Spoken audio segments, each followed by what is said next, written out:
le poids du regard. Jean était un homme respecté dans son village.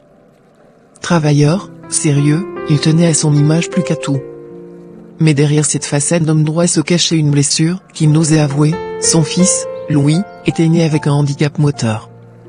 Dès la naissance, Jean avait espéré que son fils surmonterait ses difficultés, qu'il grandirait comme les autres enfants.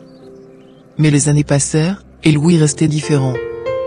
Il marchait difficilement, parlait lentement et avait ce regard rempli d'une douceur, que son père refusait de voir.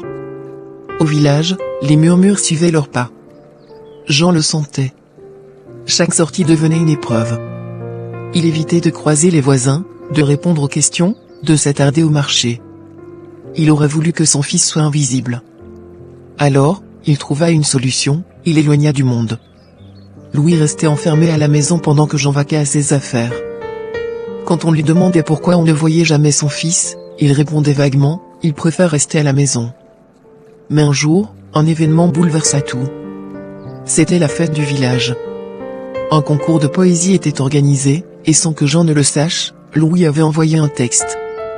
Le jour du concours, alors que Jean discutait avec d'autres hommes, il entendit un nom qui le fit frissonner, et maintenant, un poème de Louis, fils de Jean.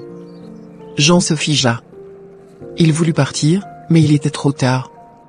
Louis montait sur scène, appuyé sur sa canne, le regard plein de détermination.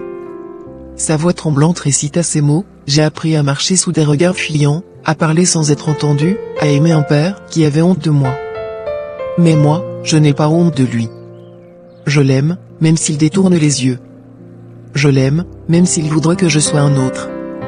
Et un jour, peut-être, il me verra enfin. Le silence tomba sur la place. Un silence lourd, pesant. Jean sentit son cœur se serrer. Son fils venait de mettre en mots ce qu'il avait toujours refusé d'admettre. Ce jour-là, Jean comprit que la honte qu'il portait n'était pas celle de son fils, mais la sienne. Il avait eu honte de sa propre incapacité à aimer sans condition. Alors, pour la première fois, il se leva et, sous les regards du village, il marcha vers Louis. Il le prit dans ses bras, sans un mot. Et dans ce simple geste, Louis comprit, son père le voyait enfin. Gratitude.